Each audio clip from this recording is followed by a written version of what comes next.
Bonjour, je suis encore en Laponie finlandaise. Il est 14h30 ici et il fait déjà noir. C'est le charme des nuits polaires. Nous sommes le 3 janvier et c'est l'occasion de travailler sur le plan collectif. Ton rapport avec le plan collectif. Nous avons mis en évidence dans une première vidéo le type de travail que tu peux faire pour améliorer ton rapport à toi-même en fait. Et améliorer ta stabilité identitaire. Et ainsi te permettre d'être moins vulnérable à la pression des autres. Cette pression de l'argument de l'autre augmente souvent la stimulation des parties de toi qui ont pour rôle de te bloquer par protection. Ça, c'est important de voir ces mécanismes fondamentaux. Tu dois donc expérimenter ce travail sur toi et ne pas te contenter de le comprendre, sinon il ne t'apportera rien. Car si ce n'est pas assimilé, ça ne peut pas traverser ta barrière interne. Donc seule l'expérimentation laisse une empreinte pour changer un modèle.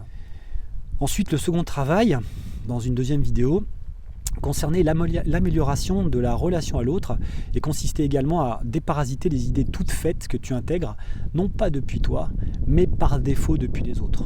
J'entends par exemple être influencé par une personne qui te donne des conseils et qui ne travaille rien pour lui et qui n'a pas d'expérience de l'exploration humaine, ou se contente, comme souvent en thérapie, d'être le perroquet d'un cours.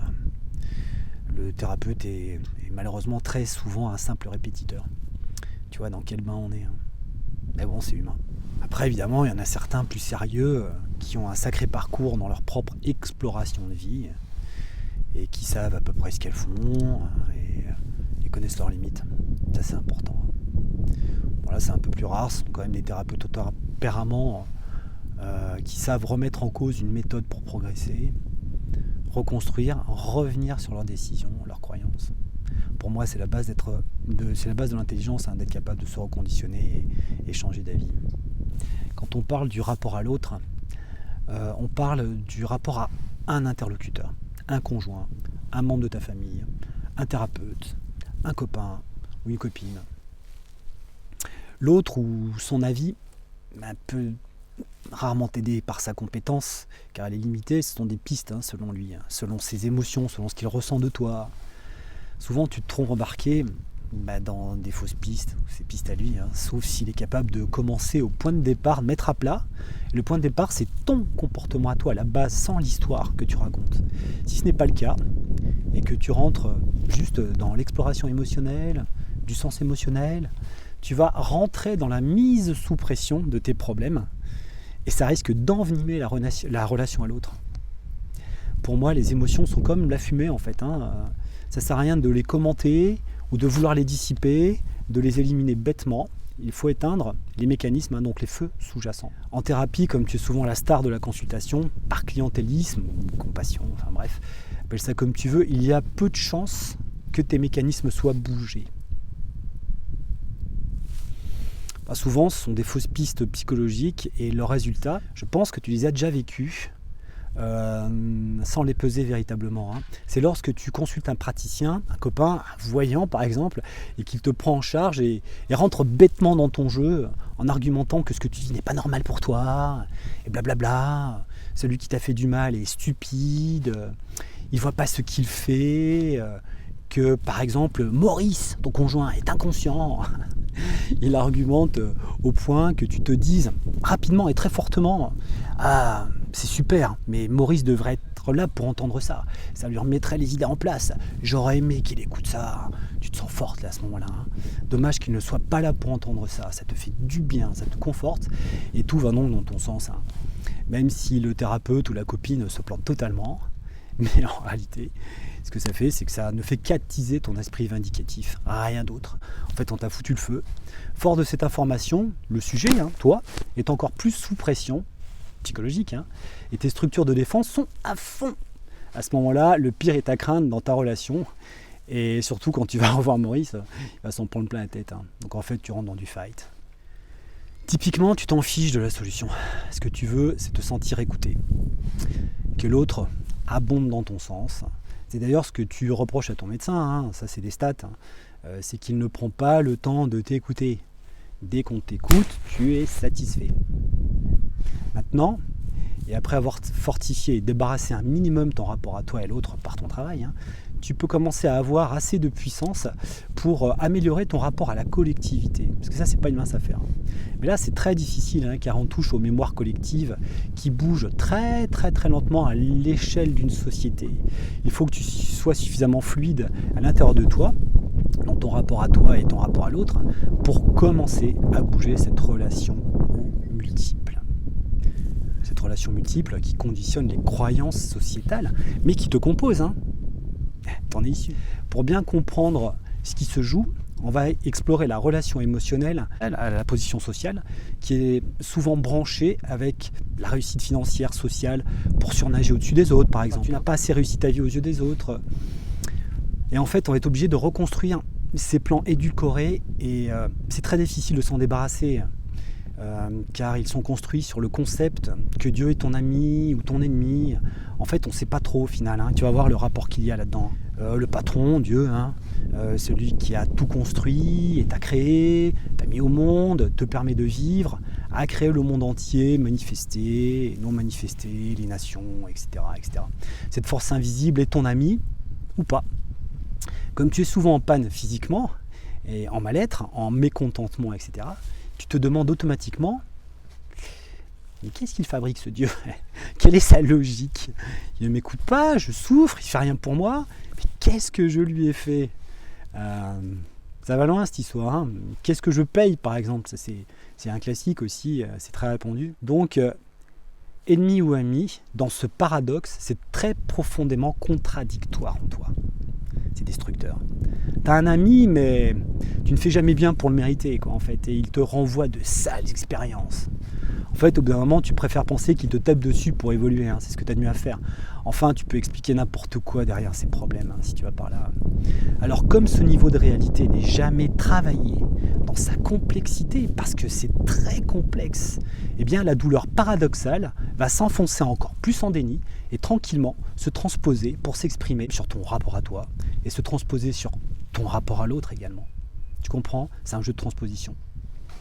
En fait, tu comprends maintenant que tu ne peux pas te mettre en réparation dans n'importe quel ordre. D'abord, commencer par réajuster le 1, puis le 2 pour être opérationnel, pour aller plus profond vers l'inconscient collectif. Du coup, maintenant que le cadre est posé, on va commencer comme suit. Un des gros réflexes que l'on va travailler autant que possible, c'est celui de savoir si tu es bien positionné par rapport au plan collectif général. C'est assez simple. Au niveau social, t'en es où? Tu n'aimes pas la société, tu as une dent contre la société. Alors va chercher les promesses que tu penses qu'elle ne t'a pas tenues. Regarde, sens comment dès petit tu as cru que la société allait t'aider, allait te permettre de t'épanouir financièrement, psychologiquement, amoureusement, etc. Va regarder ce qu'elle t'a promis et que tu penses qu'elle n'a pas tenu. Donc idem, si tu es mal dans un groupe, connecte-toi à un moment où tu te sens mal par rapport au niveau social d'un groupe et ressens ce qui t'a été promis à travers le groupe. Ressens quel engagement, d'après toi, le groupe n'a pas tenu. Prends le temps de faire ce travail. Prends le temps de t'immerger dans ce rapport de promesses. Une fois que tu as trouvé une ou plusieurs promesses, écris-les. Ne les laisse pas dans ta tête parce que tout de suite, tu vas retrier l'information pour rentrer en mode vengeance. Et dans ce mode-là, il n'y a rien à en tirer, tu ne pourras rien faire, tu t'auto-bloques. Ensuite, vois si tu es capable d'emmener ces promesses dans le monde. Ce manque, tu peux l'apporter à toi et au monde. Oui, non. Ou si oui, dans quelle mesure? Ressens les promesses qui ont été bafouées pour toi et ressens si tu es capable de les mettre en œuvre. Il faut que tu puisses rentrer dans l'inconscient collectif et commencer à mettre en route vers l'extérieur ce que tu penses que la collectivité t'a promis. Fais ce que tu peux. Débrouille-toi avec ça et reprends les promesses qu'on t'a faites et qui te manquent, car ce sont elles que tu dois mettre en route vers l'extérieur. Bon, un minimum, vas-y à ta mesure. C'est un gros boulot. On est très loin des clichés habituels du genre je suis catholique mais j'y crois pas, Alors l'inconscient collectif catholique ne m'atteint pas, hein. Ça c'est une blague, hein. On n'est pas du tout sur le plan des croyances conscientes, que tu valides ou pas.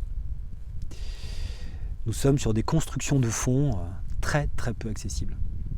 Des constructions de fond comme ADN, hein. Tu construis sur des plans collectifs, sinon ta seule puissance te permettrait d'être immortel ou de manipuler tout le monde sans te prendre en retour les limites collectives. Lorsque tu travailles ton rapport au plan collectif, fais attention à ne pas tomber dans un autre panneau qui est celui d'être l'esclave social. C'est-à-dire de partir à donner de toi sans que ce ne soit ni utile à ta vie ni aux autres.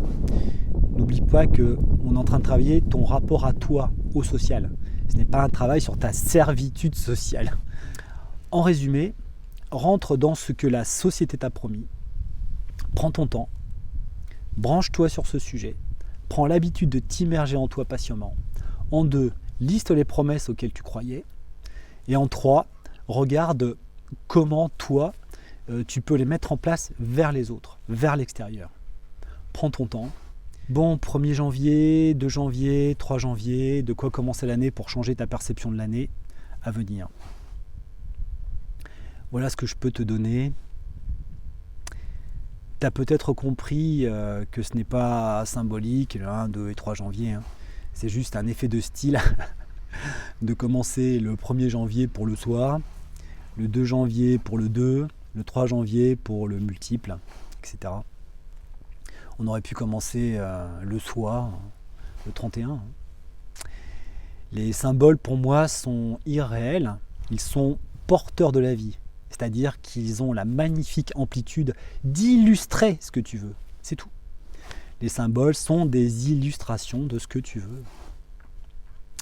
3 jours, 3 travails sur des plans différents. Après, il faut que tu bosses vraiment, hein, sinon tu vas tourner en rond dans tes croyances féodales et on ne pourra pas aller bien loin. On verra plus tard pour d'autres niveaux de travail sur le 1, rapport à soi, 2, rapport à l'autre et ton rapport au multiple. Je vais continuer mes différentes activités et puis bonne journée et à bientôt.